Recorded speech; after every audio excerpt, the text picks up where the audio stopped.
Hello प्यारे बच्चों, मैं धनंजय प्रसाद आप सबका अपने प्यारे चैनल लर्न विद डीएपी में स्वागत है। जैसा कि बच्चों हम लोग क्या पढ़ रहे हैं, सिंथेसिस में हमारा नेक्स्ट टॉपिक है नॉमिनेटिव एब्सोल्यूट। आइए उसके बारे में ध्यान से देखते हैं। नॉमिनेटिव एब्सोल्यूट, अब हमें करना क्या है, नॉमिनेटिव एब्सोल्यूट का प्रयोग करके सिंपल सेंटेंस बनाना है। तो पहले इसके बारे में कुछ बेसिक चीज़ें हम लोग जान जाते हैं। नॉमिनेटिव एब्सोल्यूट उस कर्ता यानी उस नॉमिनेटिव को कहते हैं जो वाक्य में कार्य स्वतंत्र हो, जो वाक्य में क्या हो, फ्रीडम हो, आजाद हो, यानी स्वतंत्र हो। वो कैसे, दूसरे भाषा में देखिए, वाक्य का स्वतंत्र हिस्सा न तो सब्जेक्ट होता है और न ही क्या होता है, ऑब्जेक्ट होगा। ध्यान रहे, कहने का तात्पर्य यह है मेरे प्यारे बच्चों कि जो सेंटेंस हम लोग कर्ता बोलते हैं, जिसे सब्जेक्ट बोलते हैं, अब न ही सब्जेक्ट ही रहेगा न ही ऑब्जेक्ट ही रहेगा। अब क्या रहेगा, आगे देखते हैं। जब वाक्यों में यानी दो वाक्यों में सब्जेक्ट क्या हो, अलग अलग हो। अभी तक हम लोग क्या पढ़े हैं, दोनों सब्जेक्ट क्या हो, एक ही जैसे हो। एक हम लोग क्या पढ़े थे, पहला हम लोग जो पढ़े थे सिंपल सेंटेंस बनाने का, उसमें भी दोनों सब्जेक्ट सेम रहते थे। अब लेकिन क्या रहेंगे, सब्जेक्ट अलग अलग। पार्टिसिपल में भी एक ही था, लेकिन अब क्या रहेगा, सब्जेक्ट अलग अलग। इन्फिनिटी वाले में भी एक था, अब इसमें क्या है, सब्जेक्ट अलग अलग हो, तथा वाक्यों में जो कारण और परिणाम का संबंध हो। और वाक्य में क्या रहेगा, एक कारण रहेगा तो एक परिणाम रहेगा, एक परिणाम रहेगा तो एक कारण रहेगा। और वाक्यों में जो क्रिया पहले हो और जो बाद में कारण बताए, उसी को हम सब्जेक्ट कहते हैं। उसी सब्जेक्ट को हम क्या कहते हैं, नॉमिनेटिव एब्सोल्यूट। फिर समझिएगा, जो क्रिया पहले हो या फिर जो कारण बताए, जो क्रिया पहले हो और जो कारण बताए, उसी को हम क्या कहते हैं, नॉमिनेटिव एब्सोल्यूट कहते हैं। में बदल देते हैं, उसी में क्या बदलते हैं, बदल देते हैं, और दूसरे वाक्य को वैसे ही रहने देते हैं जैसा वह रहता। आइए इसमें एक दो केस का कंडीशन है, इसको देखेंगे समझते हैं। आइए आगे बच्चों देखते हैं। केस हमारा जो फर्स्ट है केस, बोल रहा है कि इज, एम, आर, वाज और वब। इसे आप लोग जानते हैं टू बी वर्ब भी बोलते हैं।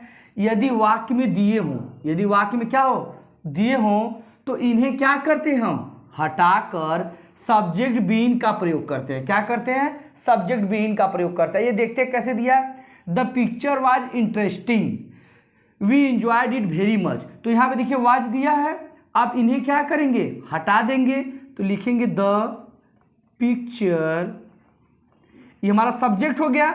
अब क्या लिखेंगे, बीइंग, क्या लिखेंगे, बीइंग इंटरेस्टिंग, इंटरेस्टिंग। अब फुल स्टॉप हटाओगे, कामा लगाओगे जैसे लगाते थे, बाकी एज इट उतार दोगे, we enjoyed, enjoyed it very much, as it उतार देना है। सेकेंड वाक्य को एज इट उतार देना है। उसी तरह यहां भी देखिए वाज दिया, इसे कट करेंगे, लिखेंगे ही, फिर बीइंग अब्सेंट, अब्सेंट, कामा लगाएंगे और no business was transacted, as it उतार देंगे, क्या लिखेंगे, नो बिजनेसेस वाज ट्रांसैक्टेड। ठीक।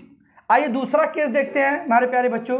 दूसरा केस दिया है कि अगर वाक्य एक्टिव वॉइस में है। एक्टिव वॉइस जब हम बनाएंगे, एक्टिव वाले वाक्य में हम क्या करेंगे, हैविंग प्लस वर्ब का थर्ड फॉर्म का प्रयोग करेंगे। रोज दिया है, अब इसका मैं एक्टिव वॉइस में बना, रोज का मैं वर्ब का सेकंड फॉर्म दिया है, तो इसको क्या लिखेंगे, द सन।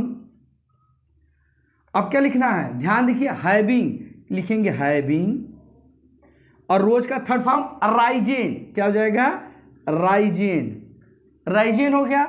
उसके बाद तुरंत एज इट क्या उतारेंगे, सारे के सारे उतार देंगे, राइजेन, कामा लगाएंगे, the birds began to fly. है ना हमारे प्यारे बच्चों, एकदम आसान। दूसरा अगर पैसिव वॉइस में हो, किसमें हो, पैसिव वॉइस में, तो बस हैविंग के साथ बीन जोड़ देते हैं। जिस प्रकार पार्टिसिपल, हम परफेक्ट पार्टिसिपल में क्या करते थे, हैविंग के साथ बीन। कैसे पहचानेंगे कि पैसिव वॉइस, वर्ब का थर्ड फॉर्म, वर्ब का थर्ड फॉर्म। देखिए द कैप्टन, क्या हो जाएगा, द कैप्टन। अब क्या हो जाएगा, having been, having been killed, having been killed, फिर comma, the army fled, the army fled, है ना हमारे प्यारे बच्चों, एकदम आसान। यह हमारा था क्या, नॉमिनेटिव एब्सोल्यूट। जो सिंथेसिस में हमने जो लिखवाया था, सिंपल सेंटेंस को दो या दो से अधिक सिंपल सेंटेंस मिला के एक नए सिंपल सेंटेंस बनाना, वो करीबन 8 प्रकार का था। हम लगभग 3 या चौथा प्रकार पढ़ लिए। हम सारे पढ़ेंगे 1 by 1। अगर वीडियो अच्छा लगा हो तो और लोगों को बताइए, और लोगों को ज़्यादा से ज़्यादा तक शेयर करें। चलिए आज के लिए इतना ही। Thank you so much.